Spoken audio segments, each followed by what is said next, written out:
थोड़ी देर में भजनलाल कैबिनेट की बैठक शुरू होने जा रही है। सीएमओ में भजनलाल कैबिनेट की बैठक होने जा रही है। मुख्यमंत्री भजनलाल शर्मा की अध्यक्षता में ये बैठक होगी। कैबिनेट बैठक के बाद मंत्रिपरिषद की भी बैठक होगी। विधानसभा सत्र में सहित कई मुद्दों को लेकर मंथन किया जाएगा।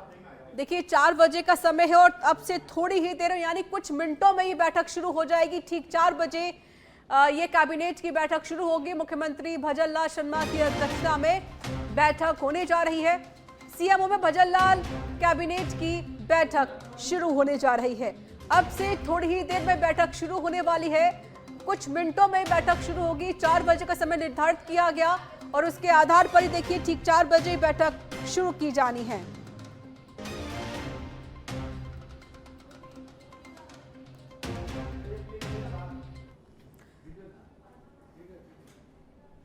जयपुर से खबर। राष्ट्रीय हथकरघा दिवस पर मुख्यमंत्री की पहल देखने को मिली। हैंडलूम शोरूम में मुख्यमंत्री भजनलाल शर्मा ने खरीदारी की है। अजमेरी गेट स्थित शोरूम पर मुख्यमंत्री ने खरीदारी की। स्थानीय हैंडलूम उत्पादों को बढ़ावा देने का संदेश दिया गया। हथकरघा और बुनकरों को प्रोत्साहन मिलेगा।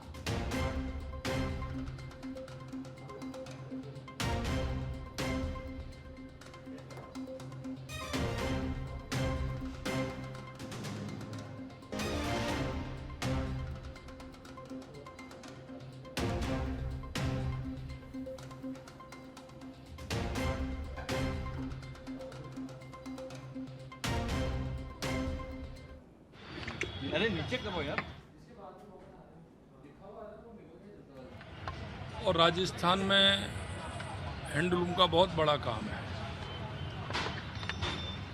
हथकरघा के माध्यम से जिस तरह से राजस्थान में काम होता है और राजस्थान का हैंडलूम पूरी दुनिया में जाना जाता है। मैं धन्यवाद देता हूं देश के यशस्वी प्रधानमंत्री नरेंद्र मोदी जी को। हमारे अपने व्यक्ति का परिश्रम लगा है, पसीना लगा है। हम इसको आगे बढ़ाने का काम करेंगे और हम इस अवसर पर मैं उन सभी जो हमारे छोटे छोटे दुकानदार हैं और वो हैंडलूम बनाने वाले हमारी सभी माता बहनें, हमारे जो लोग हैं इसमें लगे हुए हैं। मैंने देखा है कि हमारे बाड़मेर से लेकर के जयपुर तक हमारे सांगानेर में भी होता है, बगरू में भी होता है, दौसा के अंदर भी होता है। और हमारा अगर हम बात करें तो कई हमारे ज़िले ऐसे हैं जो हैंडलूम पर आधारित हैं। मैं आप सभी से कहूँगा कि उन लोगों के जीवन में रोशनी। थोड़ी देर में भजनलाल कैबिनेट की बैठक होने जा रही है। सीएमओ में भजनलाल कैबिनेट की बैठक शुरू होने जा रही है। मुख्यमंत्री भजनलाल शर्मा की अध्यक्षता में बैठक होगी। कैबिनेट बैठक के बाद मंत्रिपरिषद की बैठक भी होनी है। विधानसभा सत्र में सहित कई मुद्दों को लेकर मंथन किया जाएगा। अब से थोड़ी देर में देखिए बैठक शुरू होने वाली है। हालांकि सभी जो मंत्री हैं वो पहुंच चुके हैं। 4 बजे का समय यहाँ पर दिया गया और लगभग 1 से 2 मिनट के बाद ये कैबिनेट की बैठक शुरू हो जाएगी। और बता दें 4:30 बजे भी महत्वपूर्ण बैठक शुरू होगी। तो कैबिनेट की बैठक के बाद मंत्रिपरिषद की भी बैठक शुरू होगी। और हमारे साथ पॉलिटिकल एडिटर लाल सिंह फौजदार जुड़ गए हैं। लाइव जानकारी देंगे विस्तार से। लाल सिंह, कितना और वक्त बैठक शुरू होने में और ये बैठक कितनी ज्यादा महत्वपूर्ण मानी जा रही है, जानकारी दीजिए बैठक को लेकर। देखिए ऋचा, बेहद महत्वपूर्ण बैठक है और जैसा कि हम तस्वीरों में देखें तमाम मंत्री पहुंच चुके हैं। जावड़ सिंह खर्रा, कन्हैयालाल चौधरी आपने तस्वीरों में देखे, संजय शर्मा आपने तस्वीरों में देखे, राज्यवर्धन सिंह राठौड़, जोगाराम पटेल से हमने जाते हुए बात करने का प्रयास भी किया कि कितनी महत्वपूर्ण बैठक है। क्योंकि एक एजेंडा होता है कैबिनेट का तो उसको आउट नहीं किया जाता, लेकिन ये तय है कि इस बैठक में तमाम उन विधेयकों पर चर्चा होगी जो आगामी मानसून सत्र में विधानसभा में लाए जाएंगे। विधानसभा की पटल पर रखे जाने वाले विधेयकों को लेकर चर्चा होगी। इसके साथ ही क्योंकि ये ओबीसी का जो रिपोर्ट आई है उसको लेकर भी चर्चा होगी। महत्वपूर्ण इस लिहाज से क्योंकि मानसून सत्र शुरू होने जा रहा है, महत्वपूर्ण इस लिहाज से क्योंकि निकाय और पंचायत राज के चुनाव आ चुके हैं। ऐसे में न केवल उन विधेयकों पे चर्चा होगी जिनको आप सदन के पटल पर लाओगे, खासकर यूसीसी को लेकर विशेष चर्चा की बात बताई जा रही है। क्योंकि यूसीसी विधेयक लाने वाली है सरकार, राजस्थान सरकार। देश में राजस्थान सरकार ने पूरा होमवर्क पूरा कर लिया है अपना कि यूसीसी में किस तरह के मापदंड रखे हैं, किस तरह के नियम बनाने हैं, इसको लेकर विपक्ष पहले से ही हमलावर हो रहा है। लेकिन भारतीय जनता पार्टी के तमाम कवायद इस पर पूरी हो चुकी है, प्रारूप तैयार हो चुका है, दिल्ली इस प्रारूप को पहुंचा दिया गया है और ऐसा माना जा रहा है कि दिल्ली से यूसीसी राजस्थान में किस तरह का लागू होगा कानून, उसको हरी झंडी मिल चुकी है और ऐसा माना जा रहा है कि अन्य प्रदेशों से ज़्यादा बेहतर कानून यूसीसी का राजस्थान सरकार लाने जा रही है। क्योंकि तमाम राज्यों का अध्ययन किया है, इसके बाद राजस्थान में सर्वे किया गया और उसके बाद पूरा एक यूसीसी का मसौदा तैयार किया गया है, यानी कि माइंडली इस पर काम किया गया है भजनलाल सरकार की ओर से। ऐसे में ये माना जा रहा है कि यूसीसी का जो कानून विधानसभा में पारित होगा वो काफ़ी बेहतर और अच्छा होने वाला है। उसमें कई ऐसे कानून होंगे जिनको लेकर हो सकता है विपक्ष आपत्ति जताए। हालांकि विपक्ष तो यूसीसी को लेकर ही आपत्ति जता रहा है, लगातार सर्वे के दौरान भी आपत्ति जताई थी, लेकिन सरकार पूरा मानस बना चुकी है, केंद्र सरकार की हरी झंडी मिल चुकी है और यूसीसी का विधेयक सदन में लाया जाएगा एक बार। इसके साथ ही कुछ जो जनहित से जुड़े मुद्दे उन पर चर्चा हो सकती है, क्योंकि लगातार सौर ऊर्जा को लेकर सरकार आगे बढ़ रही है। सौर ऊर्जा में सिरमौर बनता हुआ राजस्थान, ऐसे में उस पर भी कुछ चर्चा हो सकती है।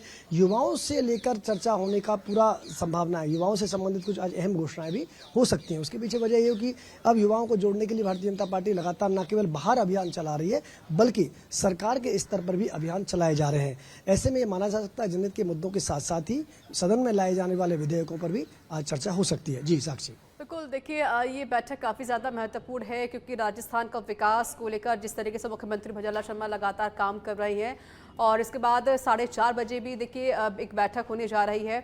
बिल्कुल देखिए हम तस्वीरों में भी देख पा रहे हैं सभी जो मंत्री हैं वो पहुंच चुके हैं और ये बैठक कई मायनों में बहुत महत्वपूर्ण हो जाती है राजस्थान के विकास को लेकर। और जिस तरीके से ओबीसी आयोग ने जो कल रिपोर्ट सौंपी उसको लेकर भी अध्ययन इस बैठक में ही किया जा सकता है। अध्ययन करने के बाद ही देखिए हो सकता है कि जो पंचायत निकाय चुनाव को लेकर जानकारी भी सामने आ जाए, तो ऐसी कुछ संभावना व्यक्त की भी जा रही हैं। हमारे सहयोगी ने जो हमारे पॉलिटिकल एडिटर हैं लाल सिंह फौजदार ने पूरी जानकारी भी यहाँ पर साझा की। बहुत बहुत शुक्रिया आपका फौजदार जी हमारे साथ जुड़ने के लिए। लेकिन सबसे बड़ी बात ये है कि बैठक जो होने वाली है कैबिनेट की, ये हर मायने में जरूरी है, चाहे वो शिक्षा से जुड़ी चर्चा हो या फिर वो महिलाओं को लेकर हो या फिर युवाओं को लेकर हो या फिर वो ओबीसी आयोग रिपोर्ट को लेकर भी क्यों ना हो।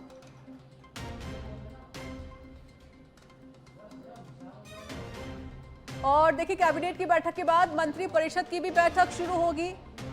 देखिए 4 बज चुके हैं तो बैठक भी शुरू हो गई एक तरीके से हम ये मान सकते हैं और लगभग 4:30 बजे भी मंत्री परिषद की बैठक भी शुरू हो जाएगी। ये दोनों बैठकें बहुत ज़्यादा महत्वपूर्ण हो जाती हैं ओबीसी आयोग की रिपोर्ट को लेकर, क्योंकि इस बैठक में ओबीसी आयोग की रिपोर्ट को लेकर अध्ययन किया जा सकता है, मंथन किया जा सकता है और हो सकता है कि बहुत ही जल्द पंचायत निकाय चुनाव की तारीख भी घोषित कर दी जाए। ये संभावनाएं फिलहाल अभी व्यक्त की जा रही हैं।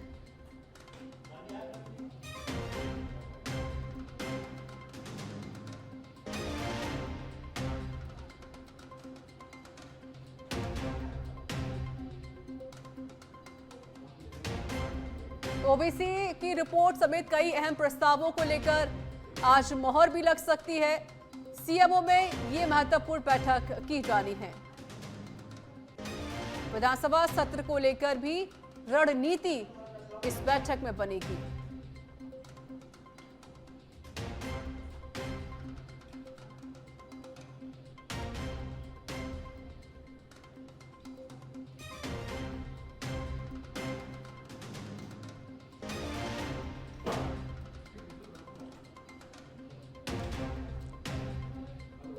तो बड़ी खबर और बड़ी जानकारी हम आपको ये साझा कर रहे हैं।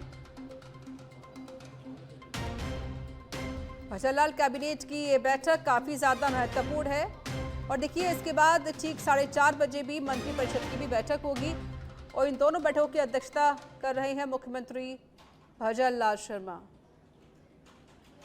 ये कुछ विजुअल सामने आए हैं जहां पर देखिए बैठक लगभग शुरू होने जा रही है।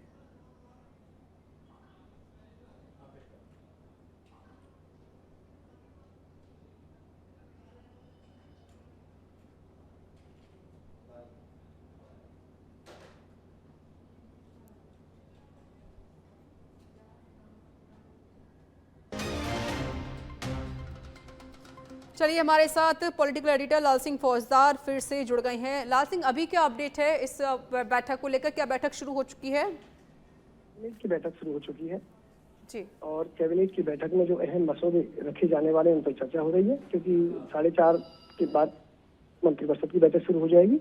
अभी कैबिनेट की बैठक में जो अहम विषयों की चर्चा हो रही है, साक्षी उसको ये अनुमान लगाया जा रहा है, ये इस तरह का एक एजेंडा बताया जा रहा है कि जो विधानसभा सत्र में लाए जाने वाले विधेयक की उनसे चर्चा हुई, क्योंकि ठीक मानसून सत्र के पहले मीटिंग हो रही है एक, और साथ ही ओबीसी की रिपोर्ट आई है, और उसके बाद सीएम भजनलाल शर्मा का दिल्ली दौरा हुआ है।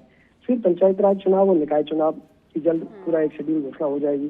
तो इस लिहाज से इन घटनाक्रमों को देखते हुए ये मीटिंग बेहद महत्वपूर्ण है, क्योंकि इसमें ओबीसी आयोग की रिपोर्ट को लेकर भी चर्चा होगी, उस पर भी मंथन चिंतन होगा। इसके बाद निकाय और पंचायत राज चुनाव पर भी बात होगी, और साथ ही विधेयक जो लाए जाएंगे सदन में उन पर चर्चा होगी। क्योंकि जैसा ही मैं पहले जब दर्शकों से रूबरू हुए थे तो मैंने बताया था रिचा कि यूसीसी का जो बिल सरकार लाने जा रही है वो बेहद महत्वपूर्ण है, क्योंकि वो भारतीय जनता पार्टी जिस राह पर चल रही है, मैं कहूँ भारतीय जनता पार्टी एक कानून, एक चुनाव की बात करती है, भारतीय जनता पार्टी हर नागरिक के लिए समान कानून की वकालत करती है। उस लिहाज से यह कानून बेहद महत्वपूर्ण रहेगा। तमाम सर्वे के बाद अन्य राज्यों के जहां जहां यूसीसी लागू हुआ उन राज्यों का अध्ययन करने के बाद एक मसौदा तैयार किया गया है, और उस मसौदों के आधार पर ये पूरा बिल तैयार किया गया है। पूरा बिल ड्राफ्ट होगा और वो सदन की पटल पर रखा जाएगा। तो ऐसे में उसको लेकर आज मोहर हुआ। इसके अलावा और क्या क्या विधेयक लाए जाएंगे उन पर चर्चा होगी। लेकिन एक बात मैं कह रहा था कि युवाओं पर विशेष फोकस अब सरकार कर रही है। खासकर मैं कहूँ कि दिल्ली में एनजी के आंदोलन के बाद न केवल सरकार बल्कि संगठन अब युवाओं को अपनी तरफ जोड़ने की कवायद में जुट चुके हैं। संगठन अपने स्तर पर अलग अलग कार्यक्रम आयोजित कर रहे हैं। इसके साथ ही सरकार भी अब अलग अलग कार्यक्रम आयोजित कर रही है। सरकार के मंत्री युवाओं से संवाद कर रहे हैं। तो ऐसे में ये माना जा रहा है कि युवाओं से संबंधित कई महत्वपूर्ण फैसलों पर आज कैबिनेट की बैठक में मोहर लग सकती है। तो यानी कि ये युवा केंद्रित कैबिनेट की बैठक में कुछ बाहर निकल के आ सकता है। इसके साथ ही विधानसभा में किन विषयों को लाया जाएगा, किन विधेयक को लाया जाएगा, उन पर चर्चा होगी। कुछ जनहित के फैसलों पर भी आज मोहर लग सकती है, क्योंकि सोलर ऊर्जा को लेकर, विंड ऊर्जा को लेकर, पेयजल को लेकर, तमाम स्कीम को लेकर जो लगातार भजनलाल सरकार काम कर रही है उसको लेकर भी माना जा रहा है कि कुछ जनहित के फैसलों पर आज मोहर लग जाएगी। हालांकि अभी समय नहीं आया, लेकिन कुछ देर बाद ये समय बता दिया जाएगा किस समय प्रेस से रूबरू होंगे मंत्री और क्या क्या फैसले कैबिनेट में लिए जाएंगे, इसको मीडिया के सामने रखा भी जाएगा। जी बिल्कुल। और देखिए जाहिर सी बात है लाल सिंह, मान लो कि अगर आज ओबीसी आयोग को लेकर भी जो रिपोर्ट कल सौंपी गई थी तो उसमें तो चर्चा भी की जानी है, मंथन भी होगा, तो वाकई हम ये मान सकते हैं जो इंतजार पूरी जनता कर रही है पंचायत निकाय चुनाव को लेकर, वो उसका इंतजार भी बहुत जल्द खत्म हो जाएगा। लाल सिंह बिल्कुल, उसमें तो कोई दो राय नहीं है, क्योंकि केवल एक मात्र जो राइटर था वो था ओबीसी आयोग की रिपोर्ट। कोर्ट ने कह दिया है कि आपको चुनाव कराने हैं। कोर्ट ने एक निर्धारित तिथि सरकार को दे दी है, यानी कि ये तो तय है। कोर्ट के फैसले के बाद ये तो लगभग तय हो ही गया था कि सरकार को चुनाव कराने ही है। लेकिन चूंकि सरकार एक मंशा के साथ काम कर रही थी, एक स्टेट एक चुनाव, यानी कि वन स्टेट वन इलेक्शन की अवधारणा को अब सरकार पूरा कर सकती है, क्योंकि अब मैक्सिमम कार्यकाल सभी के पूरे हो चुके हैं। अब सरकार अपना जो लक्ष्य था कि एक वन इलेक्शन वन स्टेट, उसके तहत चुनाव कराएगी। ऐसे में बहुत जल्द वो शेड्यूल आ जाएगा सामने कि कब निकाय के चुनाव होंगे और कब पंचायत राज के चुनाव होंगे। हाँ, हालांकि ये माना जा रहा है कि निकाय के चुनाव पार्टी पहले, सरकार पहले कराएगी, इसके बाद पंचायत राज के चुनाव कराए जाएंगे, यानी कि शहरी सरकार चुनी जाएगी पहले, इसके बाद पंचायत राज के चुनाव को चुना जाएगा। जी शुक्रिया आपका लाल सिंह फौजदार अधिक जानकारी देने के लिए।